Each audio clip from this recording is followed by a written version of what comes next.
Boa noite para todos, Shalom.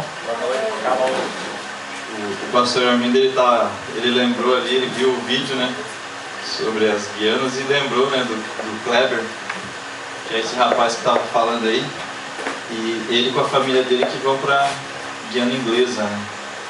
E o Kleber, ele já foi missionário no Timor-Leste por alguns anos, e quando ele voltou procurando uma outra direção e agora vai para esse lugar. E o pastor Armin estava lembrando que num jogo que teve lá no seminário, colocaram o pastor Armin de juiz e ele deu um cartão amarelo pro Kleber. Ele estava lembrando ali atrás. Mas é interessante. Nós trouxemos o Kleber aqui uma vez. Acho que foi logo quando ele veio do Timor-Leste, eu não lembro agora. E foi muito bom, né? Ele compartilhou muita coisa. E é um bom amigo que nós temos, né? Além de ser companheiro de trabalho e irmão em Cristo, um grande amigo, né? Toda vez que eu vou em Guarapari, ou é ele que vai me buscar, ou ele dá um jeito de ir junto, né? Pra ir lá. É um cara muito legal. Ele é do Amapá, lá de Macapá, o Kleber.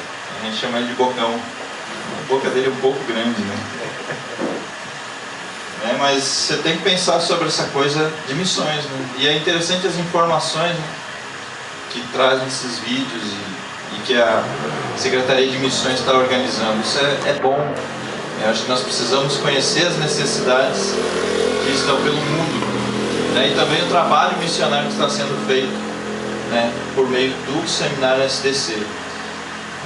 Uns dias atrás o pastor Giovanni ele postou, nós temos um grupo só das lideranças, né, dos seminários no Brasil e no mundo, e ele postou, eu não lembro agora o número exato, mas sobre uma quantidade de missionários que vai ser enviado esse ano, né, para vários lugares, e se eu não me engano é em torno de 30 missionários. Eu acho que o seminário SDC está fazendo muito bem, né? Poucas missões têm enviado tanta gente, né? Tem se dedicado em preparar pessoas e enviar, sabe, direcionar. Então, graças a Deus por isso, né? Deus merece toda a honra e glória por causa disso. E é em prol, né, da vontade de Deus, é em prol do reino de Deus, em favor das almas que estão se perdendo, né? Então isso é muito importante, né? Então, eu trouxe uma mensagem hoje, um pouquinho voltado para a igreja, e tem a ver com o seminário e tal, mas eu gostaria que a gente abrisse a nossa Bíblia lá em Atos, né, que é onde a igreja começa, né, realmente. Nós vamos estar lendo em Atos e alguns outros textos também, né? Eu acredito que vai dar tempo. Então, Atos dos Apóstolos,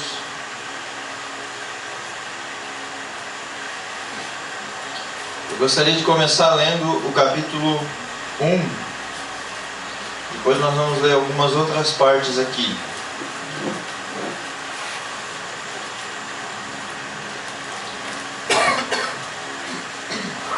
Atos capítulo 1, versículo 8. O texto diz assim: mas recebereis poder ao descer sobre vós o Espírito Santo, e sereis minhas testemunhas tanto em Jerusalém como em toda a Judéia e Samaria e até aos confins da terra. Então, aqui nós vemos, né, a promessa, né?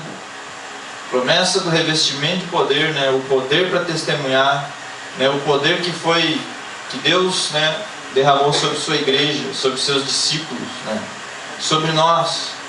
Então Jesus Cristo, ele falou sobre isso, e agora aqui, né, a promessa para nós. E isso aconteceu, né, e realmente esse poder veio de Deus, né, no dia de Pentecostes, né, e sabe, encheu aquelas pessoas de uma maneira que eles causaram impacto, né, nas pessoas daquela época ali, daquela região onde eles tiveram acesso. Então esse mesmo poder que foi prometido aqui, né, recebereis poder ao descer sobre vós o Espírito Santo, né? O poder para testemunhar, né? Para ser testemunha. Esse mesmo poder veio sobre os discípulos, né, de Jesus, os apóstolos. E eles, quando eles abriram a boca, né, o efeito da palavra deles foi devastador naquela época, naquela região ali. Então, muitas pessoas tiveram convicção de pecado. Muitas pessoas reconheceram que precisavam de Deus, precisavam de Jesus Cristo, e entregaram suas vidas para Jesus. Então, foi um grande impacto naquela época. E causou até um certo transtorno, né? Então eu gostaria que a gente olhasse agora para Atos capítulo 17.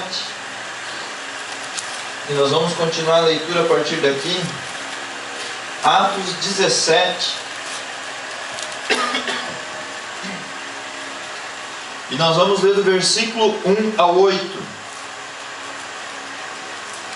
Atos 17, 1 ao 8. Então diz assim: tendo passado por Anfípolis e Apolônia, chegaram a Tessalônica, onde havia uma sinagoga de judeus. Paulo, segundo o seu costume, foi procurá-los e por 3 sábados arrazoou com eles acerca das Escrituras, expondo e demonstrando ter sido necessário que o Cristo padecesse e ressurgisse dentre os mortos. E este dizia: ele é o Cristo, Jesus, que eu vos anuncio. Alguns deles foram persuadidos e unidos a Paulo e Silas, bem como numerosa multidão de gregos piedosos e muitas distintas mulheres. Os judeus, porém, movidos de inveja, trazendo consigo alguns homens maus dentre a malandragem, ajuntando a turba, alvoroçaram a cidade e, assaltando a casa de Jason, procuravam trazê-los para o meio do povo. Porém, não os encontrando, arrastaram Jason e alguns irmãos perante as autoridades, clamando: estes que têm transtornado o mundo chegaram também aqui, os quais Jason hospedou. Todos estes procedem contra os decretos de César, afirmando ser Jesus outro rei. Tanto a multidão como as autoridades ficaram agitadas ao ouvirem estas palavras. Versículo 9. Contudo, soltaram Jason e os mais, após terem recebido deles a fiança estipulada. Vamos orar? Senhor, em nome de Jesus, a Tua palavra foi lida.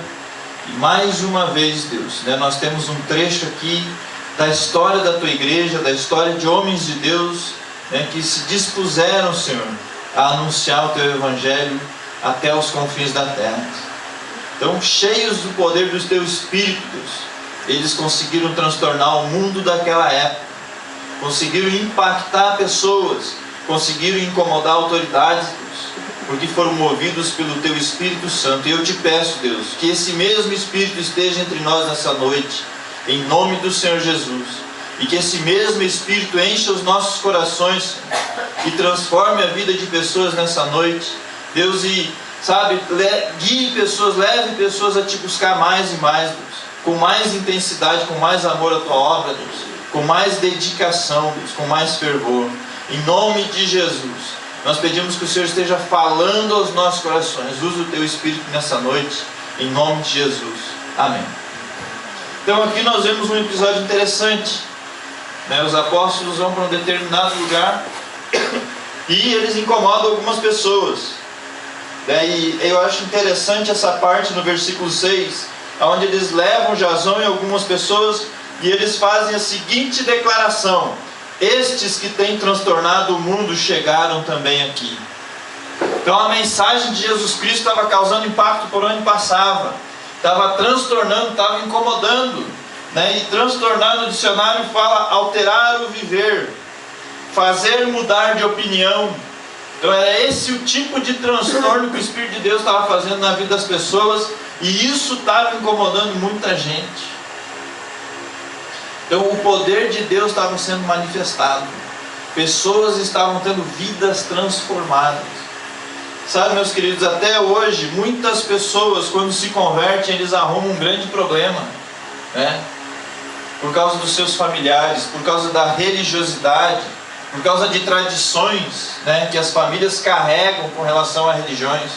Então, não são incomuns os casos de pessoas que se convertem, né, e os pais, os familiares desprezam aquela pessoa porque, sabe, quebraram uma tradição de família.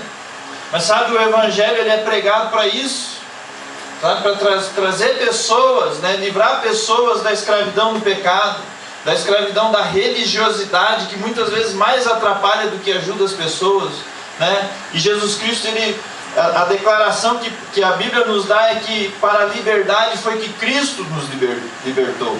Então, sabe, viver para Jesus Cristo é uma vida de liberdade.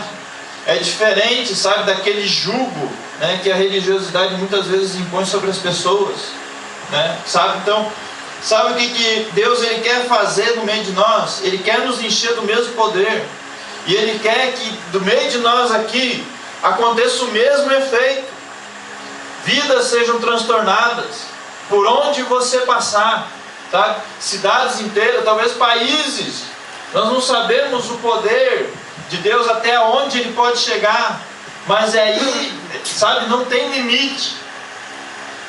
Não tem limite o poder de Deus. Então você tem que pensar sobre essas coisas. Se Deus ele quer te usar com todo o seu poder, Ele quer derramar do seu Espírito, lembra de uma coisa, eu gosto muito disso. Quando eu penso sobre o poder do Espírito Santo, a Bíblia ela fala que o mesmo Espírito que ressuscitou a Cristo Jesus dentre os mortos, vivificará também o vosso corpo mortal. O Espírito de Deus teve poder para ressuscitar Jesus Cristo dentre os mortos. Então, esse é o poder de Deus, esse é o poder desse Espírito que desceu sobre essas pessoas. E eles oravam por pessoas e elas eram curadas. E chegavam no endemoniado, o demônio tinha que sair, porque o poder de Deus estava ali. E esse mesmo poder ele está disponível para cada um de nós. Mas quantos querem viver como aqueles discípulos, aqueles apóstolos viveram? Sabe, eu separei alguns pontos aqui por dentro desse assunto.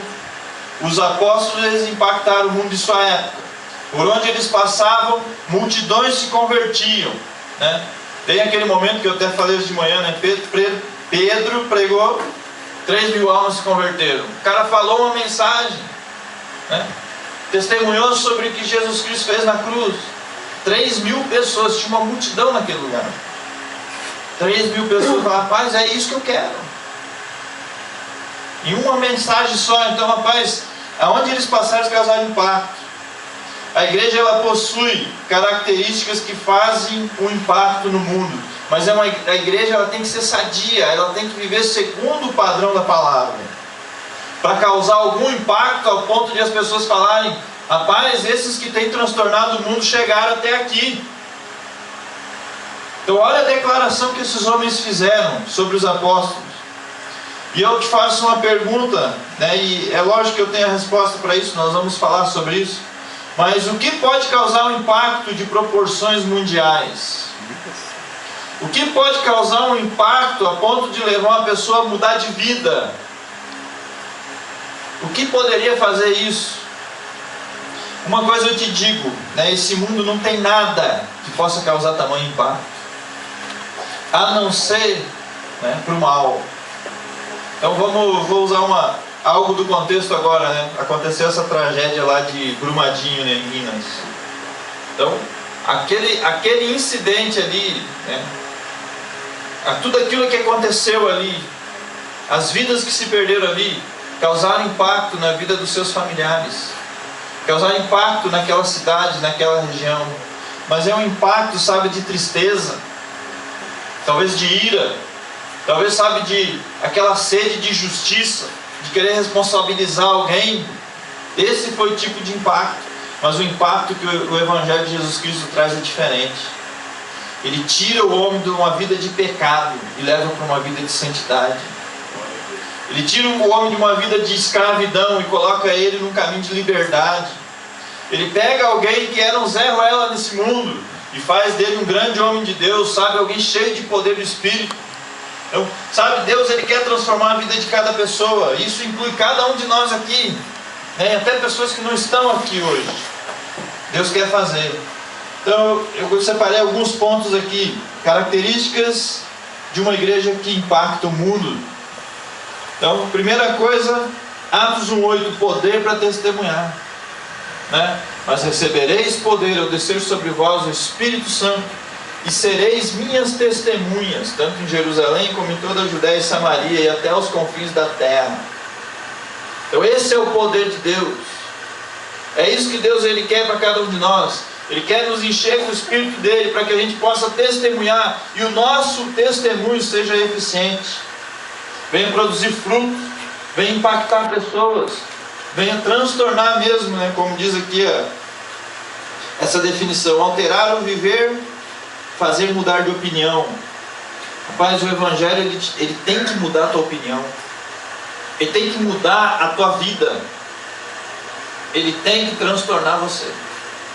Não tem como você conhecer Jesus Cristo e continuar vivendo a vida que você sempre viveu. Isso é impossível. Não tem como você ter um encontro com Jesus Cristo, sabe, e viver os pecados que você sempre viveu. Não, isso é uma impossibilidade. Quando você encontra com Jesus Cristo, existe diferença, existe um impacto, existe uma transformação. Então o Espírito de Deus, o poder do Espírito, ele foi derramado sobre a sua igreja e está disponível a nós hoje. O mesmo Espírito está aqui nessa noite. Então a igreja ela tem esse poder, ela tem essa capacitação que é o Espírito Santo de Deus. É como eu falei, uma igreja sadia, ela tem isso, né? Então quando ela fala, quando os homens de Deus ali falam, sabe, aquilo traz influência para pessoas, aquilo direciona pessoas, desperta pessoas, sabe, para uma vida espiritual que elas não viviam. Então nós precisamos disso. Eu acredito que o mesmo poder de Atos 1:8, ele precisa estar sobre a sua igreja, precisa estar sobre nós, que é o poder do Espírito Santo. Outra coisa também, eu gostaria que a gente abrisse em Efésios capítulo 5. Efésios um pouquinho para frente aí.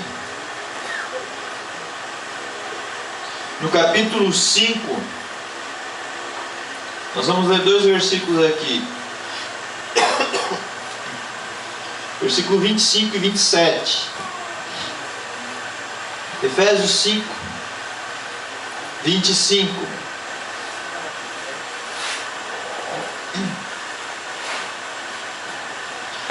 Maridos, amai vossa mulher, como também Cristo amou a igreja e a si mesmo se entregou por ela. 27. Para apresentar a si mesmo igreja gloriosa, sem mácula, nem ruga, nem coisa semelhante, porém santa e sem defeito. Essa é a igreja de Jesus Cristo, sem mácula, sem ruga, santa e sem defeito. Uma igreja santa. Então santidade é algo muito importante, meus queridos. A nossa igreja precisa ser comprometida com santidade. Cada membro aqui tem que ser comprometido, sabe, com essa luta contra o pecado. Viver uma vida santa, uma vida que agrada a Deus. A palavra de Deus está recheada de textos, tá? Sabe, Deus ele nos incentiva, vez após vez na palavra, a gente viver uma vida de santidade.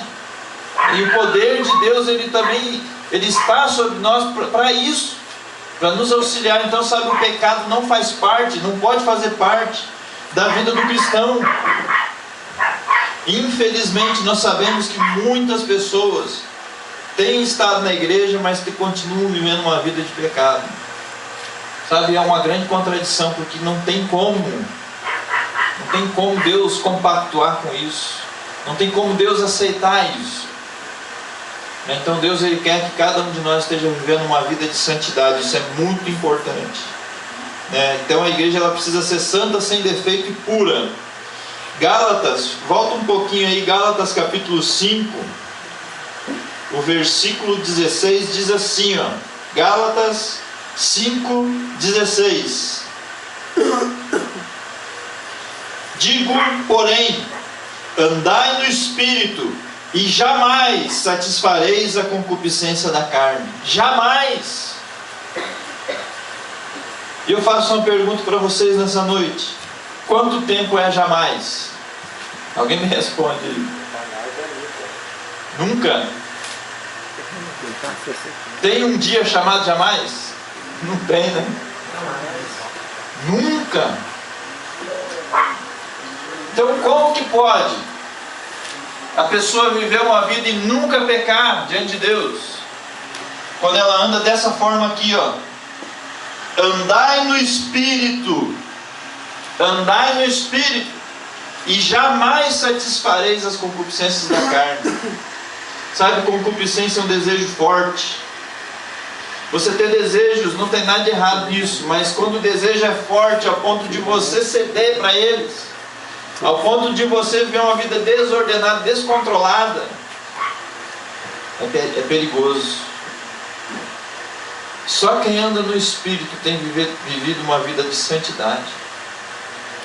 Tem vencido as tentações. Sabe, você tem que pensar sobre essas coisas. A igreja de Jesus Cristo, ela precisa causar um impacto pelo seu testemunho de vida. A igreja são pessoas. E pessoas precisam viver uma vida santa para poder causar algum impacto. Não existe outra forma. Sabe, então as pessoas, elas vão olhar para o nosso viver. Elas estão olhando. Sabe, as pessoas, elas estão focadas no estilo de vida que você vive, nas suas atitudes e como que você age e reage nesse mundo. Porque elas querem ver em você algo diferente. Quando você é diferente, isso chama atenção. Então pensa sobre isso, meus queridos. Vida santa, a igreja santa sem defeito, pura. Santidade e pureza tem muito em comum. Você precisa pensar sobre essas coisas. Então, o Espírito de Deus, ele pode transformar a sua vida, o teu ser, a ponto de você viver dessa maneira. E é uma vida muito melhor do que viver nesse mundo de escravidão. A Bíblia fala que o pecado é escravidão, ele escraviza. E Jesus Cristo, ele nos liberta. Essa é a salvação. Nos liberta do pecado para a gente viver uma vida santa. Outro ponto aqui. Atos capítulo 1, vamos voltar lá. Atos capítulo 1. Aqueles que estão folhando aí comigo, me acompanhem.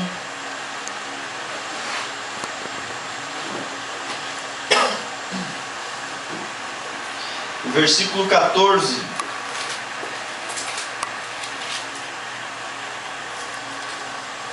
Atos capítulo 1, versículo 14.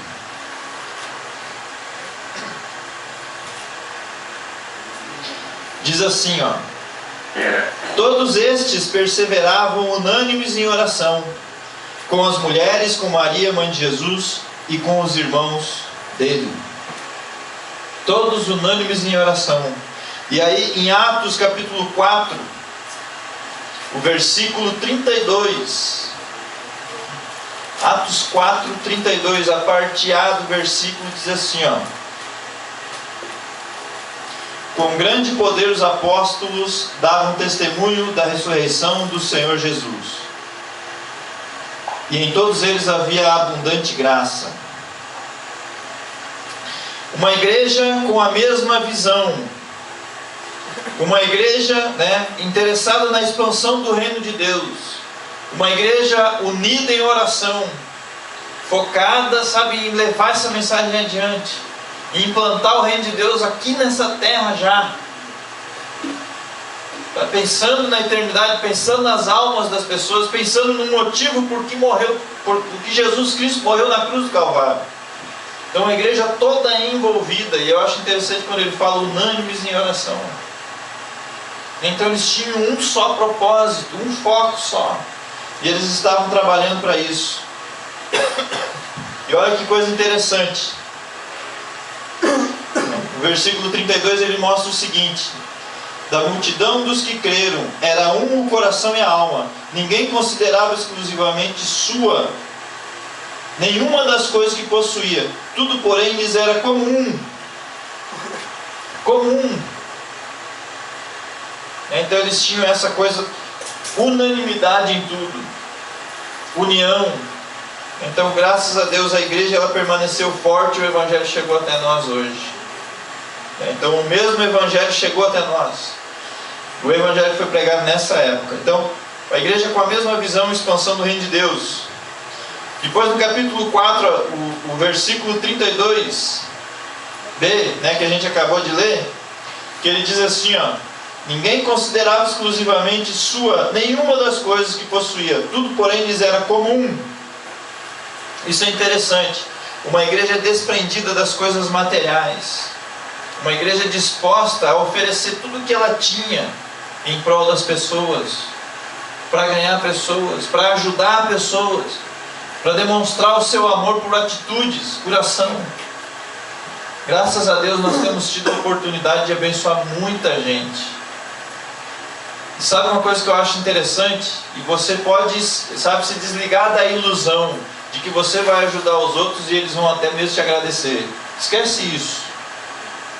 Você não deve, sabe, se envolver com pessoas, investir em pessoas, sabe, ou dar o melhor de si para as pessoas esperando algo em troca. Porque esse algo em troca muitas vezes não acontece e aí você se frustra. O nosso objetivo, sabe, é amar as pessoas, é o que Jesus Cristo nos ensinou. É a gente fazer o que a gente pode. Se a pessoa vai te retribuir, glória a Deus. Se ela não te retribuir, não tem problema. Nós vamos continuar ajudando pessoas, treinando pessoas, preparando pessoas, nos dando, sabe, envolvidos com pessoas. Porque nós queremos levar as pessoas a caminhar com Cristo, independente